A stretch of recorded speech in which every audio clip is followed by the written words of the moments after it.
Magandang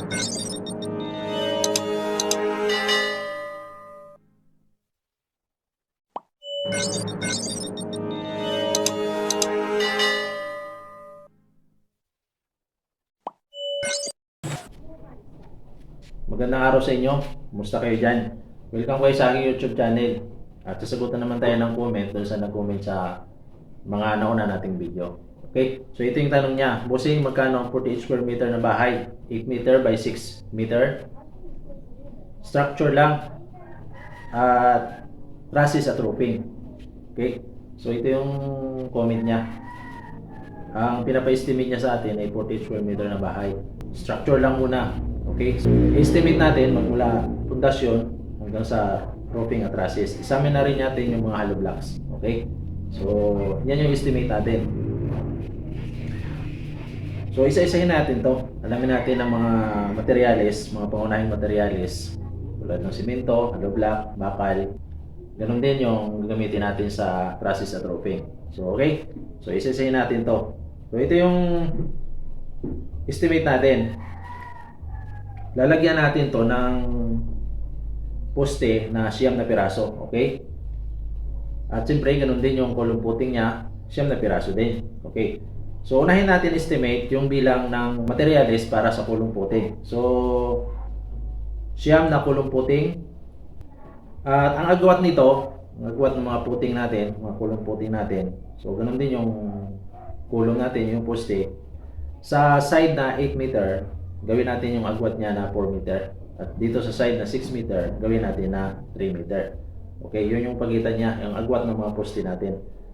Ang size ng kulong footing natin, 1 meter by 1 meter. Okay, bubuhusan natin siya ng kapal na 30 cm. Okay, so ito yung bagay sa ganito ka laking bahay at ganun din yung mga agwat niya na poste. 1 meter by 1 meter. At ang lalim nito ay nakadepende sa lupa. Pwede nating gawin yung lalim niya na 80 cm hanggang 1 meter din.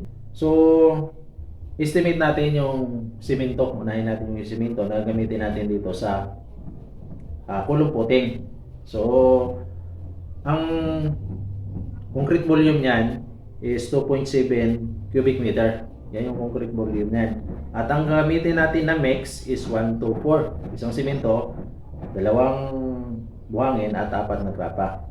At dito sa volume na ito na 2.7 cubic meter, kailangan natin dyan ng 24 bag. Okay, ang graba natin, kailangan natin ng graba dyan na 96 bag. Okay, at ang buhangin na kailangan natin dyan is 48 bag. Ang gagamitin natin bakal dito is 12 mm. Kailangan natin dyan ng 11 pieces na 12 mm na ang spacing is 15 cm o 150 mm. So, ayan. So, transfer tayo sa kulong. Nakuha na natin yung kailangan materyales dito sa kulong footing natin tulad ng simento, bakal, graba at buhangin. Isunod natin dito sa kulong na, yung mga poste na. Okay? So, 9 na poste. Okay? Ang size ng poste natin, mga poste natin is 25 cm by 25 cm. Okay? At ang height nito is karaniwan na magmula sa flooring is 3 meter. So, meron pa tayong nakabaon dito kasi may nakabaon pa sa hukay. At ang nakabaon dyan is 60 cm ang nakabaon dyan. Ibig sabihin, ang height ng poste natin, bawat isa is 3.6 meter. Okay? So, nakuha natin yung size niya, 25 cm by 25 cm yung kwadrado at yung taas niya is 3.6 meter. Anim na main bar ang gagamitin natin ha. 12 mm ang gagamitin natin. Tapos yung stirrup is 9 mm lang yung gagamitin natin. So ang concrete volume niyan, lahat ng poste is 2.03 cubic meter. Lahat ng volume niyan. Okay? So pwede niyo subukan yan. 25 cm times 25 cm times 3.6 meter. Tapos, pag nakuha nyo yung total, i-times nyo siya sa siyam na poste. Lalabas 2.03 cubic meter. Kailangan natin ng simento dyan na 18 bag. Okay? Kailangan natin ng 18 bag na simento para sa mga poste natin na siyam na piraso. Ang graba na kailangan natin dyan is 36. O ang buhangin na kailangan natin dyan is 36 bag. At ang graba na kailangan natin ay 72 bag. Mamaya guys, transfer natin to sa cubic. Yung buhangin at graba kung ilang cubic ha. Kasi hindi naman tayo nakakabili ng per bag per cubic. Per cubic ang nabibili natin. So transfer natin mamaya pag nag-summary tayo. Okay? Okay, yung bakal na nagagamitin natin. So, sa nasabi na natin kanina, 12 mm gagamitin natin at 6 na main bar. Okay? So, kailangan natin dyan ng 17 pieces na 12 mm. Okay? Sa siyam na sa siyam na poste. Kailangan natin ng 17 pieces na 12 mm. Ang stirrup natin, ang spacing ng stirrup natin is 15 cm. Kailangan natin dyan ng 18 pieces na 9 mm. Okay. Yung formworks natin, mamaya tandahin na lang natin yung presyo. Pero bibilangin pa rin natin. Bibilangin na lang pa rin natin. Okay. Ang tie wire mo, mga 9 kg ang kailangan mo rito. Yung mga lambre.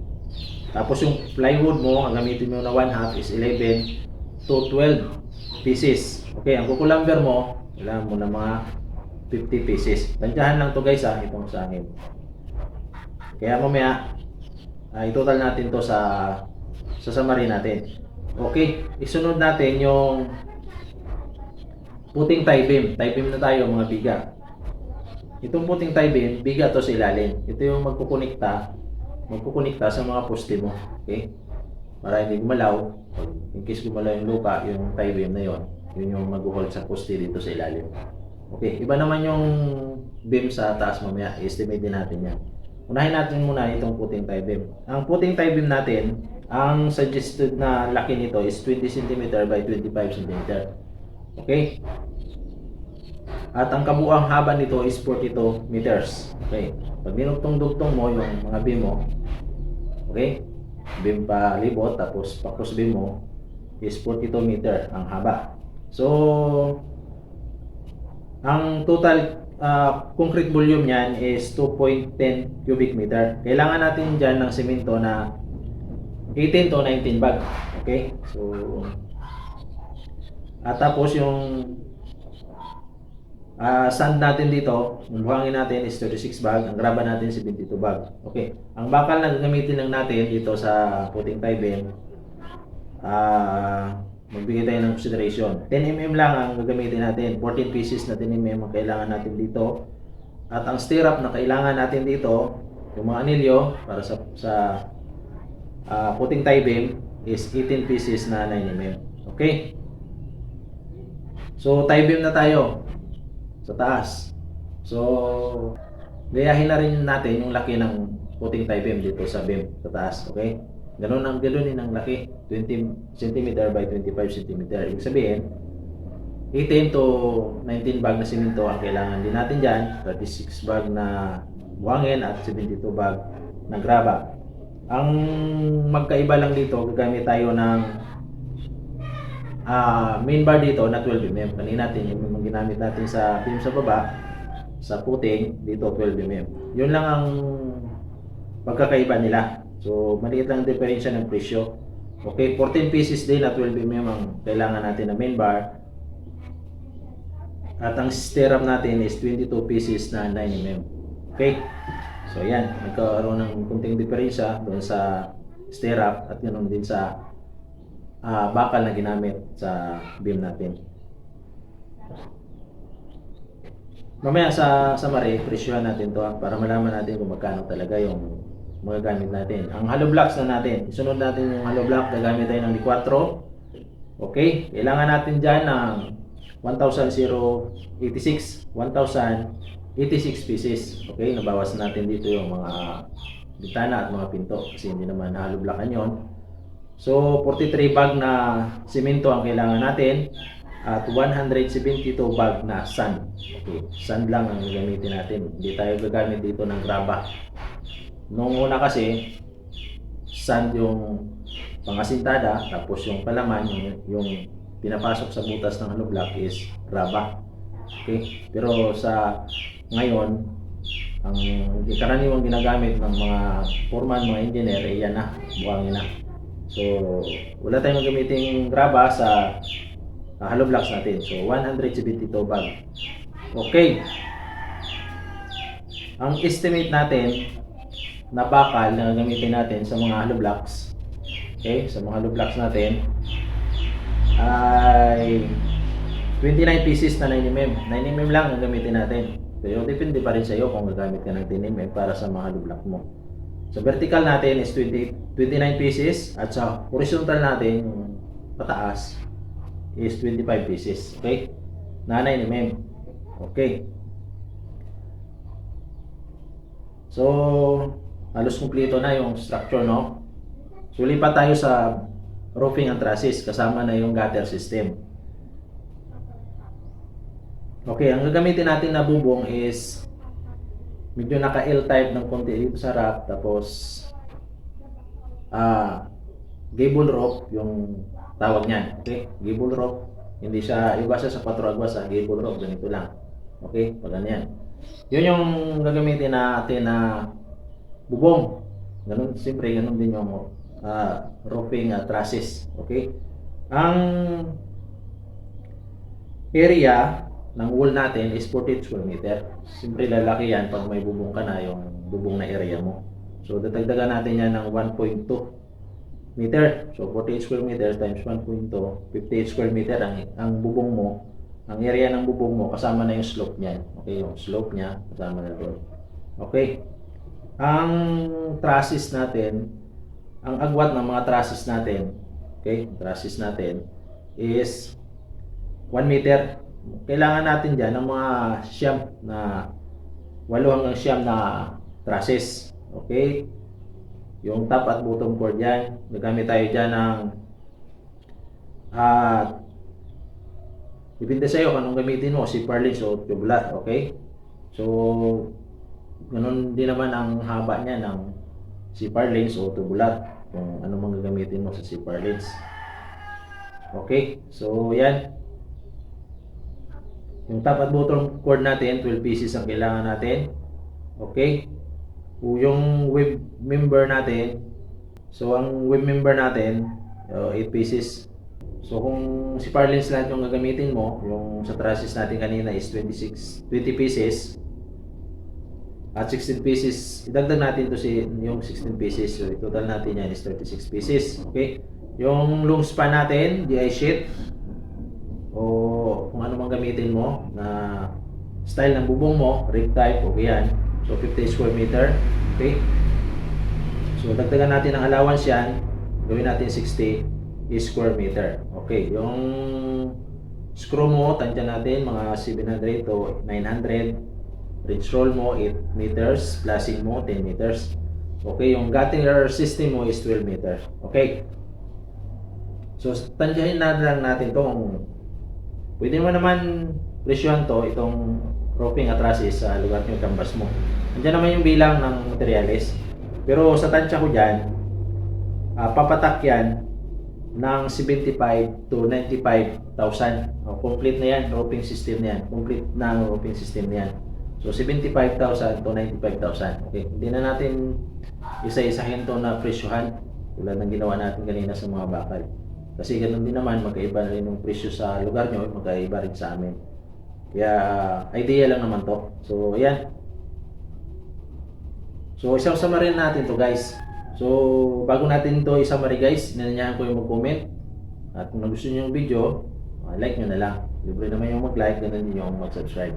At tumatanggap din ako guys ng konting donation via Super Thanks. Okay? Diyan sa YouTube app nyo, na pinapanooran, meron dyan thanks sa baba. Pindutin nyo yan, i-guide kayo niya kung paano kayo makapag-donate sa akin. Pwede sa Gcash, kung ano man yung gamit niyo. Okay, so ito na yung summary. So ito na yung summary natin guys. Ang simento natin, ang bilang ng simento natin, lahat-lahat na is 121 bag. 235 per bag nito is 28,435. Hollow block natin is 16,290. Okay, yung sand natin, ang total cubic nito is 9.5 cubic.